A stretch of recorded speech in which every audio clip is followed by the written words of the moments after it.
రాష్ట్రంలో కూటమి ప్రభుత్వం అధికారంలోకి వచ్చి రెండేళ్లు పూర్తయిన సందర్భంగా ప్రజలకు చేసిన మేలు ఏమీ లేదని వైఎస్ఆర్సీపీ రాష్ట్ర పీఎస్సీ సభ్యురాలు పిఠాపురం నియోజకవర్గ ఇన్ఛార్జ్ వంగ గీతా విశ్వనాథ్ ధ్వజమెత్తారు.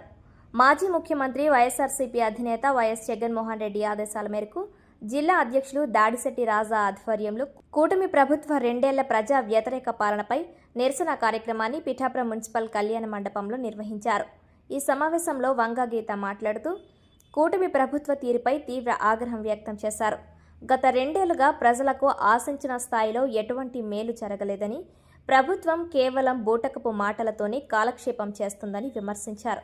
రైతులు తీవ్ర ఇబ్బందులు పడుతున్నారని, విద్యుత్ కోతలతో ప్రజలు అల్లాడుతున్నారని పేర్కొన్నారు.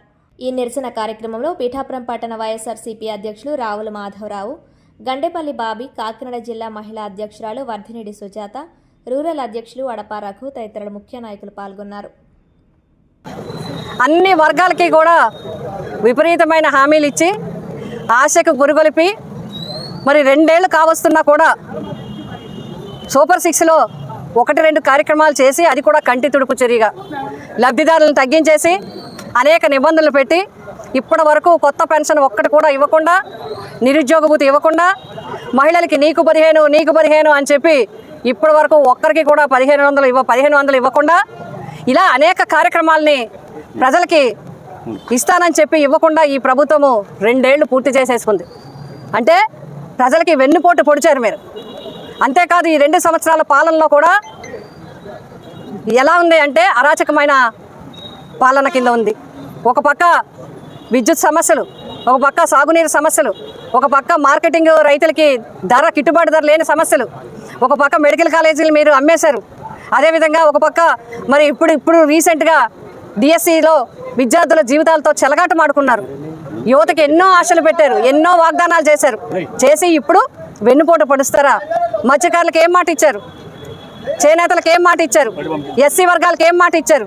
బీసీ వర్గాలకు ఏం మాట ఇచ్చారు? మహిళలకు ఇచ్చిన మాట ఏది? చిన్నారులకు ఇచ్చిన విషయాలేవి?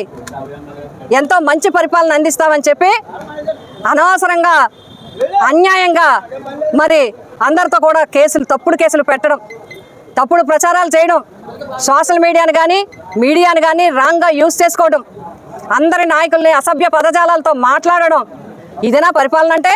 ఇదేనా ప్రజాస్వామ్యం అంటే? కనీసం మీరు అంబేద్కర్ గారిని కూడా వదలలేదు. అంబేద్కర్ గారి స్మృతివనాన్ని కూడా నాశనం చేసే పరిస్థితి ఏర్పడింది. ఎక్కడికక్కడ మీరు అంబేద్కర్ గారి రాజ్యాంగం కాకుండా మీ సొంత రాజ్యాంగాన్ని చేసే విధంగా ఈనాటి పరిపాలన జరుగుతూ ఉంది. అందుకోసమే వైఎస్ఆర్సీపీ రాష్ట్ర వ్యాప్తంగా జగన్మోహన్ రెడ్డి గారి నాయకత్వంలో ప్రజల వెన్నంటి ఉండి మరి ప్రజల వెన్నంటి నిలబడి వారికి మద్దతుగా ప్రతి విషయంలో ఈ 2 సంవత్సరాలు వారికి నిలబడటం జరిగింది అండగా. పిఠాపురం నియోజకవర్గంలో కూడా అనేక సమస్యలు వచ్చాయి. ఆ సమస్యలకు ఎప్పటికప్పుడు కూడా పిఠాపురం నియోజకవర్గ కుటుంబం, వైఎస్ఆర్సీపీ కుటుంబం అంతా కూడా అండగా నిలబడింది ఇప్పటి వరకు. మీరు ఇప్పుడే ఫోటో ఎగ్జిబిషన్ అన్నీ కూడా చూశారు. ఏ కార్యక్రమాలు రాష్ట్ర వ్యాప్తంగా జరిగాయి, ఏ కార్యక్రమాలు నియోజకవర్గాల్లో జరిగాయి, ఏ విధంగా చిన్న కష్టం వచ్చినా, చిన్న ఇబ్బంది వచ్చినా ఇక్కడ పిఠాపురం నియోజకవర్గంలో మిట్ట మధ్యాహ్నం ఒక మైనర్ బాలిక మీద అత్యాచారం జరిగితే కనీసం పలకరింపు లేదు. మత్స్యకారుల ఆందోళన చేసి పొల్యూషన్ గురించి అంటే 90 రోజుల్లో చెప్తామని చెప్పి 4 నెలలు అయిపోయినా మాట లేదు. ఇక్కడ 100 కోట్లతో పిఠాపురం 3 రైల్వే గేట్లు ఉన్నాయి. Madapuram railway gate, Uppada railway gate, Gorsa railway gate. Gorsa మాదాపురంకి ఆర్యూబీలని శాంక్షన్ చేయడం, కట్టించడం, దాన్ని ప్రజలకి అంకితం చేయడం జరిగింది. అలాగే ఆర్ఓబీ ఉంది, పిఠాపురం ఉప్పాడ గేట్ అంటారు. ఇది చాలా ప్రధానమైంది. దీనికి 100 కోట్లు, 60 కోట్లు కేంద్ర ప్రభుత్వం నుంచి శాంక్షన్ అయితే జగన్మోహన్ రెడ్డి గారు స్థల సేకరణ కోసం 40 కోట్లు శాంక్షన్ చేశారు. ఈ ఆర్డర్లన్నీ అయ్యాయి, అధికారుల పర్యవేక్షణ అయింది. 2 సంవత్సరాలు అయింది, ఉలుకు పలుకు లేదు. అలాగే గ్రామీణ ప్రాంతాల్లో మీరు వెల్నెస్ సెంటర్లు ఎక్కడ కూడా ఓపెన్ చేయలేదు. రైతు భరోసా కేంద్రాలను అన్నిటి కూడా నిర్వీర్యం చేశారు. సచివాలయాలను నిర్వీర్యం చేశారు.